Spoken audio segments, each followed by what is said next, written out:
What's up, Vikings fans? I hope you're staying safe, staying healthy.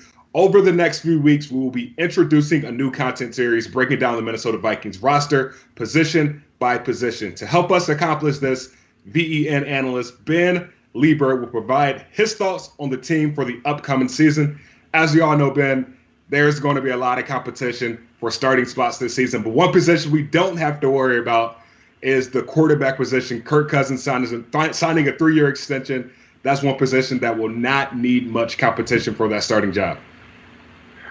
Hey, man, it's good to be on with you. Good to finally do some segments with you. This is going to be a lot of fun. Yeah, we're going to go position by position. Obviously, let's start with the quarterbacks because we all know it's the most important position on the football field. Cousins bootlegs out to the left, plants the foot, fires deep right, man there, caught. Thielen, 5, touchdown! That position is solidified. We've got Kirk Cousins. He's going to be on the team and the starting quarterback for the next several years. And it was a great thing to get him extended, free up some money, do some other things with the rest of the roster. But you look at this depth chart for the quarterbacks, and obviously there's not going to be a ton of competition for number one. We all understand that he's inked in. We like to say that a lot of players are penciled in, meaning that you can be erased any sort of day, and it just kind of builds that competition. But with quarterback and Kirk, he's inked in as QB number one, but there's certainly lots of competition behind him. Speaking of that competition, you draft a guy like Nate Stanley, a guy that Gary Kubiak was high on, in that 7th round. Does that mean, he adds some value to that backup? Is there a fire dwindling or, a competition battle for that backup position now? I really think that there is. Listen, Sean Mannion understands being a number two. Guys joke about how it's the best position in football, the best job in football. Once you get through training camp, though, once you become the backup quarterback, then you're just getting paid a few $100,000 a year, holding a clipboard. It's awesome, especially when you got a durable quarterback like Kirk. But the reality is there's big time competition with that number 2 spot. Nate Stanley, when you look at his body of work, he's a bigger guy. You maybe wouldn't think that this movement offensive system would fit a guy like Nate Stanley, who's a big-bodied guy and maybe not the most elusive quarterback. But when you watch him on tape, when he played at Iowa, he's not going to blow you away with passing statistics down the field. He's not going to wow you with winning big-time games, but he is the typical game manager. And I think he understands the role that he plays in that system. And that's basically what the Vikings are going to do as well. They're going to run the football. They're going to manage the quarterback position by not throwing the ball away, being efficient, taking their shots to get downfield. And most importantly for Nate, it's his play action ability. I think that's the one thing that he does really, really well. He's good with his feet. He's good with his hips. He can fake to the running back and snap right back and get the ball down the field. So I think that there's true competition for QB2.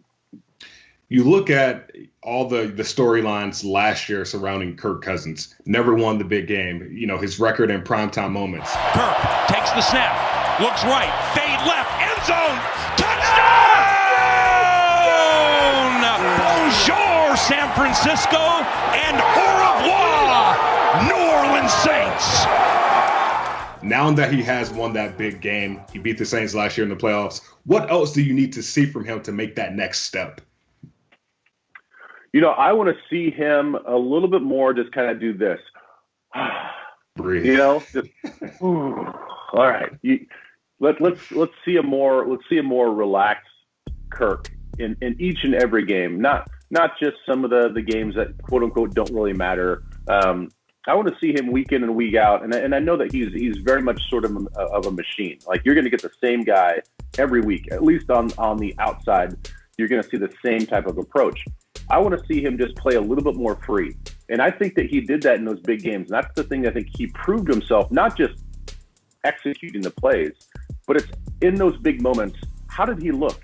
Did he look poised? Did he look a little skittish at times? Not last year. Play action, Cousins. Thielen, he's got it! Inside the 5.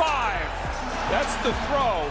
that could very well erase all the conversation about whether or not Kirk Cousins can show up big in the big game.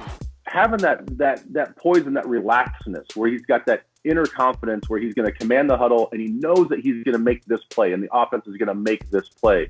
And it was good to see him go through that last year. And I think it's going to build a lot of confidence within the offense.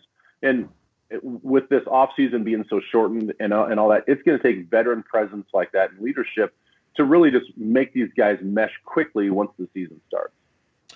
Cousins, of course, credits a lot of his success to Kevin Stefanski. Of course, Kevin is the head coach for the Cleveland Browns now. So looking at this Vikings offense, how much of this Vikings offense success do you put on Kirk Cousins this year? Of course, he has to breathe and not put pressure on himself. But as far as like that success, how much do you put on him?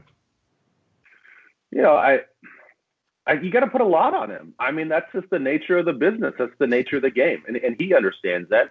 He's talked about it publicly about, feeling the pressure when he signed the big contract when he first got here. It's one of those things where as a player, you definitely recognize it. You have to honor that and respect that that's the nature of the game.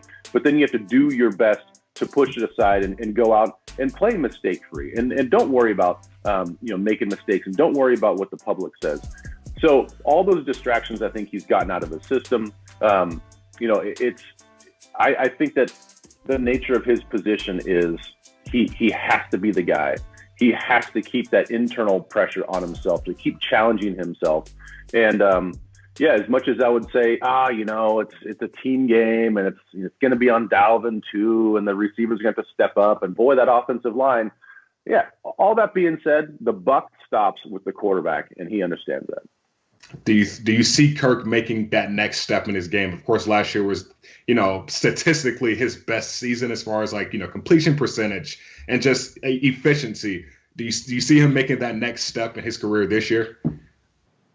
I do. And that's the one thing that I think has been impressive is that there were a lot of people, and look, the Washington Redskins felt the same thing. Why do you think that they franchised him all those times? Because they thought that he had hit his ceiling. They thought that, all right, we're getting everything that we're going to get out of this guy. And do we want to invest our long-term future in this guy when we think this is the maximum amount of production that he's going to give us? And he bet on himself. The Vikings bet on him.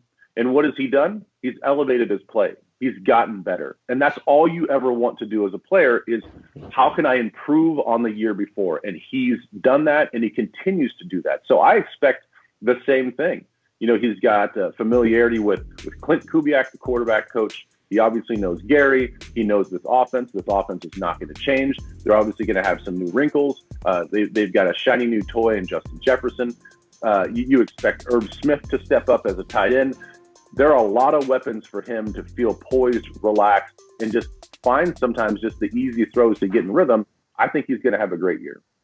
Lastly, giving a quick tease to our next position-by-position breakdown, Kirk Cousins basically said in his interview, in his press conference, he was like, hey, I want to establish that relationship early with Justin Jefferson, that communication, but getting him up here to, run some routes. How important do you think that is to develop that chemistry with Justin Jefferson, but with those other receivers, during this time of isolation?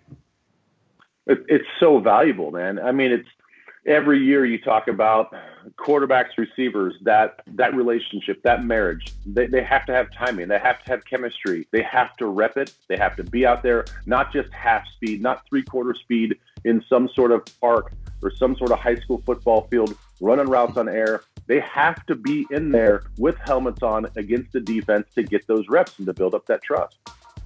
Ben, thank you. I think it's only right we address the wide receiver position next, but not today. So Vikings fans, make sure you stay tuned right here to Vikings.com for more updates and coverage on our position-by-position breakdown.